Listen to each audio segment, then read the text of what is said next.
Hello students, कैसे हैं आप लोग। हमारे यूट्यूब चैनल संस्कृत बाबा में आपका एक बार फिर से बहुत बहुत स्वागत है। तो फ्रेंड्स, पिछले 2 दिनों में हम लोगों ने क्लास 9 के जो संस्कृत ग्रामर का सिलेबस है उसका पहला टॉपिक वर्ण प्रकरण है ना, वर्ण प्रकरण या वर्ण परिचय, उसे पूरा किया था। और आज से हम लोग नेक्स्ट टॉपिक को शुरू करेंगे और नेक्स्ट टॉपिक का नाम है उच्चारण स्थान है ना। तो इसमें हम लोग वर्णों के उच्चारण स्थान के बारे में सीखेंगे। तो इसे शुरू करने से पहले आप सबसे हमारा यही रिक्वेस्ट होगा कि हमारे चैनल को आप सब्सक्राइब कर लीजिए है ना, और अधिक से अधिक इसे शेयर कीजिए, क्योंकि चैनल हमारा अभी नया है और ये अभी उतना ज़्यादा फेमस नहीं हुआ है। तो आप लोगों के मदद से ही ये चैनल जो होगा फेमस होगा है ना। तो चलिए इसे अधिक से अधिक शेयर कीजिए और सब्सक्राइब अभी तक आपने नहीं किया है तो इसे सब्सक्राइब कर लीजिए। तो चलिए आज का हमारा टॉपिक शुरू करते हैं। आज का हमारा टॉपिक है उच्चारण स्थान। तो सबसे पहले आप हेडिंग दे दीजिए उच्चारण स्थान।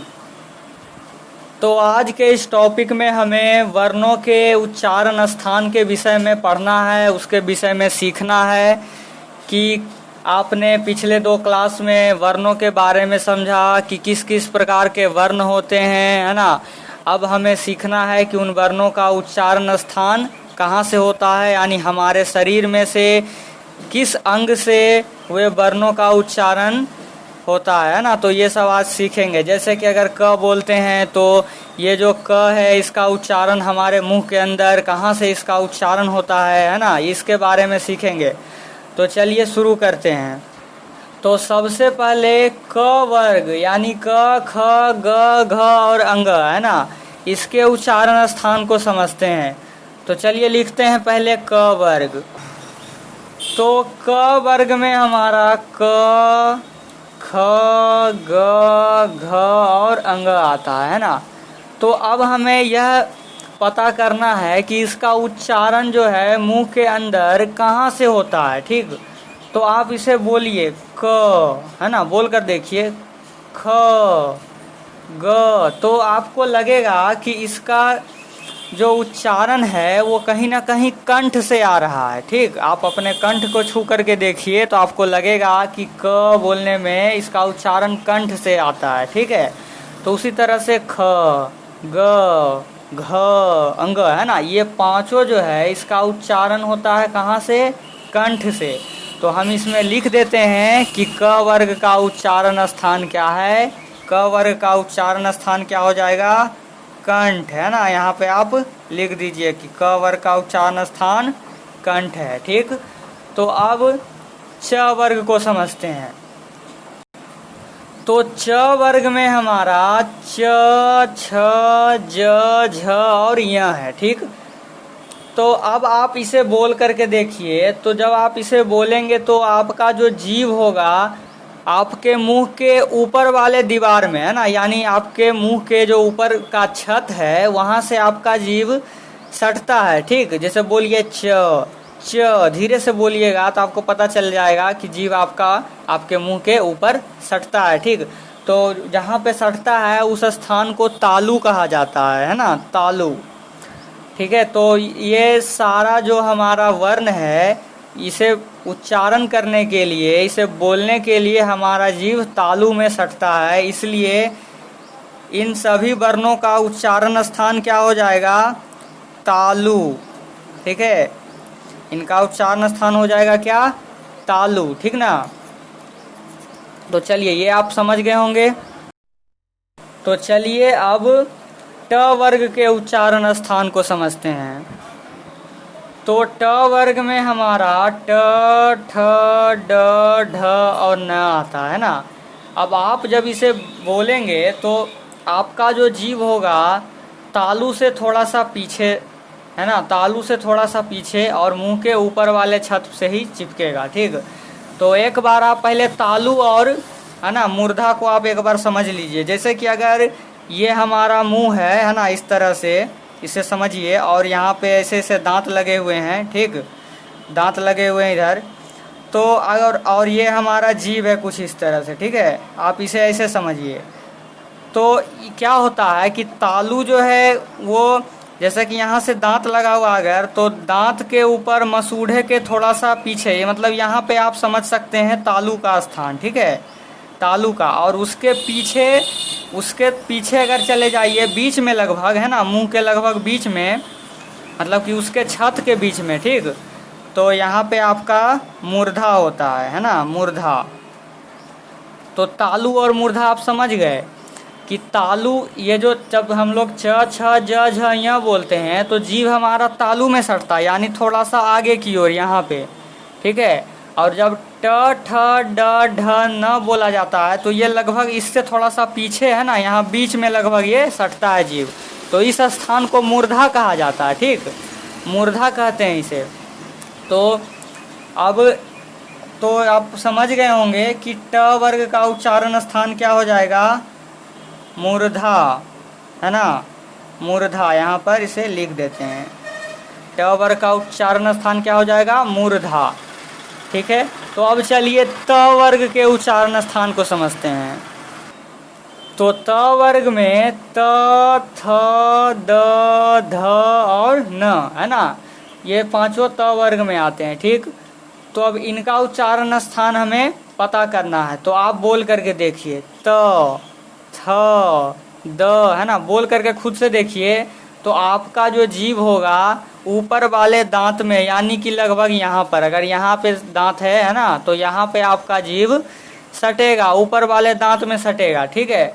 तो इन सभी वर्णों को बोलने में हमारा जीभ दांत में सटता है, ठीक। तो इसलिए इसका उच्चारण स्थान दांत कहलाता है, ठीक है, दांत। यानी कि त वर्ग का उच्चारण स्थान दांत हो गया, ठीक है।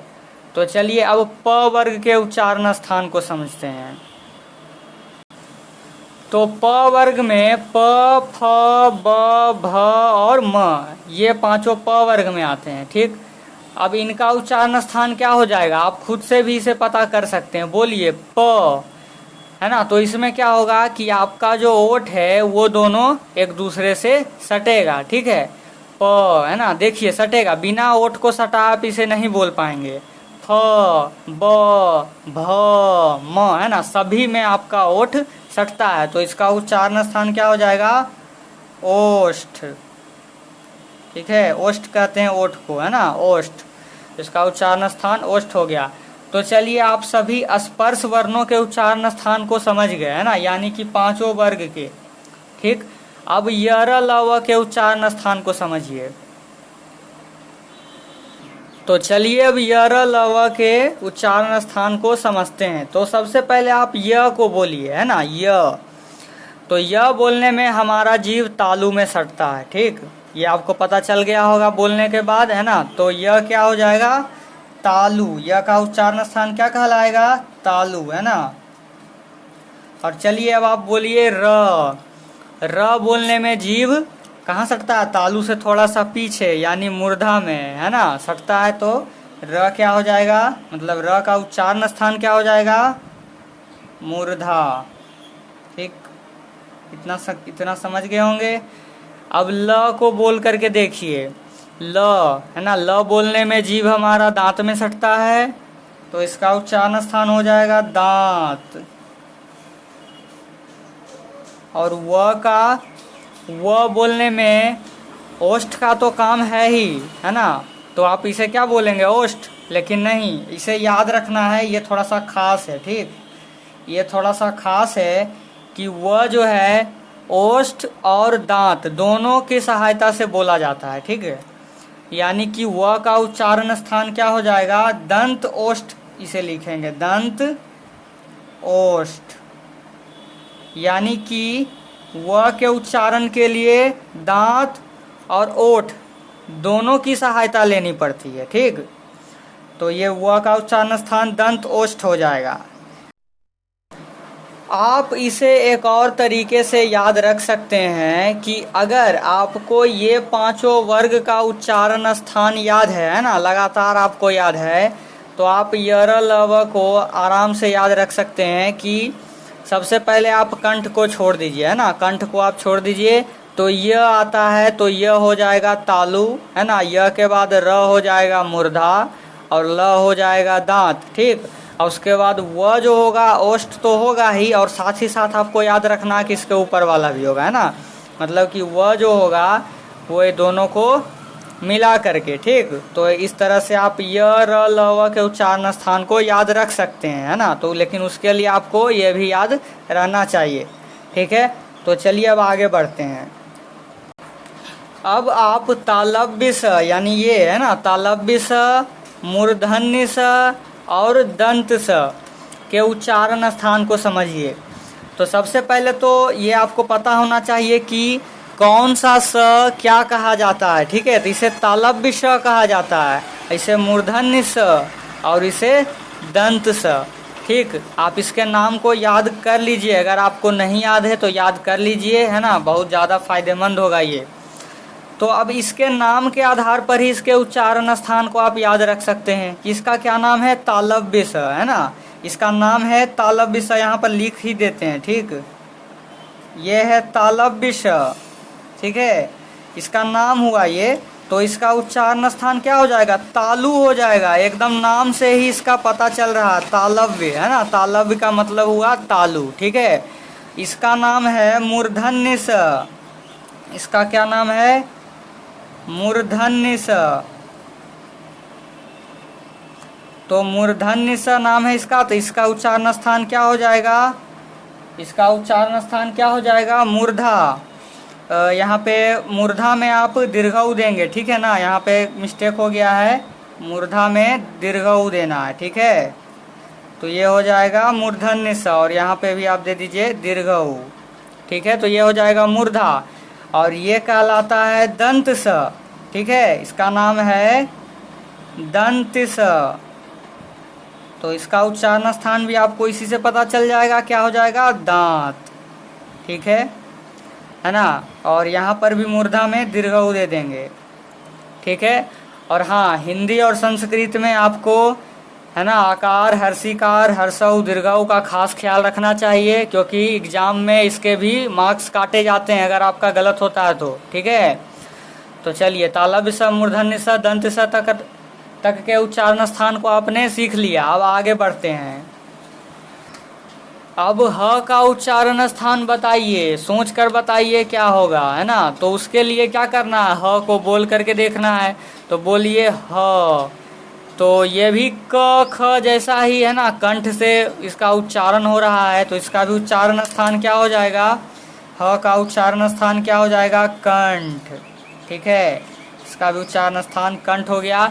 और हाँ, पिछले क्लास में हम आपको विसर्ग के बारे में बताए थे कि विसर्ग का भी उच्चारण क्या होता है, ह होता है ना। विसर्ग को भी ह पढ़ा जाता है, तो इसीलिए विसर्ग यानी विसर्ग को इस तरह से हम लोग इस तरह से इसका सिंबल देते हैं ना, चिन्ह इस तरह से होता है विसर्ग का। इसे क्या कहते हैं, इधर ब्रैकेट में लिख देते हैं, इसे विसर्ग कहा जाता है ना, विसर्ग। तो इसका भी उच्चारण स्थान क्या हो जाएगा, विसर्ग का भी उच्चारण स्थान हो जाएगा कंठ, ठीक। तो ये दोनों को आप यहाँ पर याद रखिए कि ह और विसर्ग दोनों का उच्चारण स्थान कंठ हो जाएगा, ठीक है।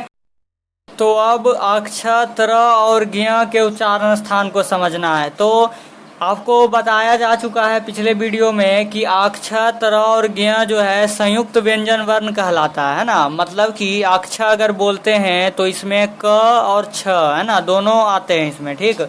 तो इसका उच्चारण स्थान कोई खास नहीं होता है ना, कोई खास मतलब कि जैसे तालु, कंठ या मूर्धा कोई खास नहीं होता, क्योंकि ये संयुक्त है, दो इसमें दो वर्ण मिले हुए हैं, ठीक है। उसी तरह से त्र में त और र, है ना, दोनों मिला हुआ है, और ज्ञ में ग और ञ दोनों मिला हुआ है, ठीक। तो इस तरह से ये खास वर्ण नहीं है, इसलिए इसके उच्चारण स्थान को भी हम खास रूप से नहीं पढ़ते हैं, ठीक है। तो अक्ष, त्र और ज्ञ के उच्चारण स्थान को यहाँ पर नहीं पढ़ना है, और ये एग्जाम में भी नहीं आने वाला है ना। एग्जाम में आपका अक्ष, त्र और ज्ञ नहीं आता है, क्योंकि ये संयुक्त व्यंजन वर्ण है, ठीक। तो अब हम लोग अ, आ, हर्षई, दीर्घई इसके उच्चारण स्थान को सीखेंगे, है ना। मतलब कि स्वर वर्णों के उच्चारण स्थान को अब हम लोग सीखेंगे। तो चलिए सीखते हैं, है ना। अ, आ से ही शुरू करते हैं। तो अब आपको अ और आ को बोल करके देखना है। तो बोलिए अ, है ना, कहाँ से आ रहा आवाज, ये भी आवाज कंठ से आ रहा है, क ख के जैसा ही है ना। तो इसका भी उच्चारण स्थान क्या हो जाएगा, कंठ। ठीक है। अब ह्रस्व ई और दीर्घ ई है ना, इसके उच्चारण स्थान को आप देखिए। तो ह्रस्व ई और दीर्घ ई के उच्चारण में हमारा जीव तालु में सटता है ना। तो ह्रस्व ई सिर्फ ई बोल करके आप देखिए, ई है ना, तो उसमें हमारा जीव जो है तालु में सटता है। तो इसका उच्चारण स्थान क्या हो जाएगा, तालु। ठीक है। जितना भी पढ़ाते जा रहे हैं ना हम, आप उसको अच्छे ढंग से नोट करते जाइए, है ना, नोट बनाइए, ताकि एग्ज़ाम के समय में आपको रिवीजन करने में सहूलियत हो। ठीक है, ताकि आप अच्छे से उसे रिवीजन कर पाएँ और एग्ज़ाम में अच्छा स्कोर कर पाएँ। तो चलिए आगे सीखते हैं। अब ह्रस्व ई दीर्घ ई को तो जान लिया आपने, अब ह्रस्व ऊ और दीर्घ ऊ के उच्चारण स्थान को समझिए। तो ह्रस्व ऊ और दीर्घ ऊ को बोलने में आपका ओठ कुछ काम करता है ना। आप देखिए बोल करके ऊ, तो आपका ओठ क्या होगा, एकदम गोल हो जाएगा, है ना, पूरा पूरा गोल। और बिना गोल किए आप इसे नहीं बोल पाएंगे। अगर आप सोचेंगे कि गोल भी ना करें और ऊ बोल दें तो नहीं निकलेगा। देखिए ऐसे बोल के देखिए अगर आप, तो निकल जाता है ना। तो इसलिए ओठ को यहाँ पे क्या करना पड़ता है, गोल करना पड़ता है, तभी हम ऊ बोल पाते हैं। तो ऊ यानी हर्ष ऊ और दीर्घ ऊ दोनों का उच्चारण स्थान क्या हो जाएगा, ओष्ठ, है ना, ओष्ठ हो जाएगा इसका उच्चारण स्थान। ठीक है, तो हर्ष ऊ दीर्घ ऊ हो गया। ठीक, अब री के उच्चारण स्थान को समझिए। तो री क्या है, र के जैसा ही है ना, ये तो र के जैसा ही है। तो री बोलते हैं जब, तो वो तो र ही है एक तरह से। तो र का जो उच्चारण स्थान होगा वही री का उच्चारण स्थान होगा, है ना। तो र का उच्चारण स्थान क्या होता है, मूर्धा। तो उसी तरह से री का उच्चारण स्थान भी क्या हो जाएगा, मूर्धा, है ना। री का भी उच्चारण स्थान मूर्धा। ठीक है। अब आगे लिरी, है ना। आपको बता चुके हैं कि संस्कृत में एक और स्वर होता है लिरी, है ना, जो कि संस्कृत में ये, हिंदी में ऐसा कोई स्वर नहीं है, जबकि संस्कृत में लिरी को भी स्वर वर्ण में रखा गया है। तो चलिए अब लिरी के उच्चारण स्थान को देखते हैं। तो लिरी जो है वो तो ल के जैसा ही है ना। तो ल बोलने में क्या होता है, दांत में हमारा जीव जो है दांत में सटता है ना। तो ये इसका उच्चारण स्थान क्या हो जाएगा, लिरी का भी उच्चारण स्थान हो जाएगा दांत।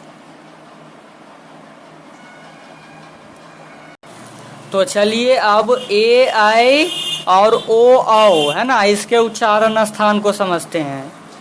तो इसके उच्चारण स्थान को समझना थोड़ा सा डिफिकल्ट है, लेकिन हाँ असंभव नहीं है समझना, है ना। इसे आप समझ सकते हैं और इसे आपको याद रखना होगा। ठीक है, तो इसे आप सीधे सीधे याद रखिए, है ना, कि ए आई का उच्चारण स्थान होता है कंठ तालु दोनों, है ना। कंठ भी और तालु भी, दोनों के मदद से हम ए और ए को बोलते हैं। ठीक है, कंठ तालु।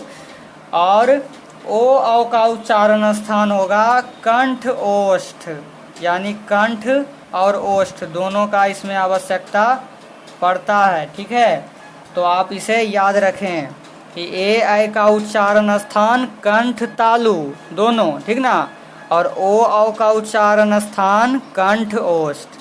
ठीक है, तो यहाँ तक तो आपको समझ में आ गया होगा।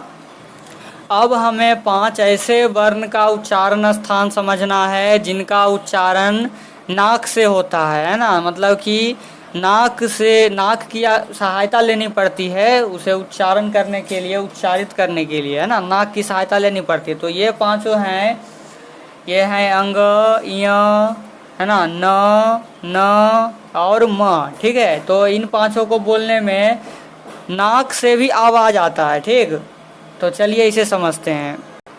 तो इन 5 का उच्चारण स्थान नासिक यानी नाक, नासिक का मतलब होता है नाक, है ना। तो इनका उच्चारण स्थान क्या हो जाएगा, नासिक, नाक। और हाँ ध्यान रहे कि ये इनके उच्चारण स्थान में मतलब कि इनको बोलने में कंठ की भी आवश्यकता पड़ती है, क्योंकि यहाँ आप लोग क वर्ग में, और यहाँ पे आप देखिए कि यहाँ आप देखिए कि क वर्ग में जो हमारा अंतिम में अंग आता है ना, उसे बोलने में कंठ की भी आवश्यकता पड़ती है, ठीक। और यहाँ पे आप अभी पढ़े कि ये नासिक, यानी इसमें नाक की भी आवश्यकता पड़ती है, ठीक है। तो इसे नासिक भी कहा जाता है। और इन पांचों वर्णों को अनुनासिक वर्ण कहा जाता है। क्या कहा जाता है, यहाँ लिख लीजिए, ये अनुनासिक वर्ण कहलाते हैं। अनुनासिक, इसका मतलब हुआ कि नाक से बोले जाने वाले, ठीक है ना, अनुनासिक वर्ण कहलाते हैं।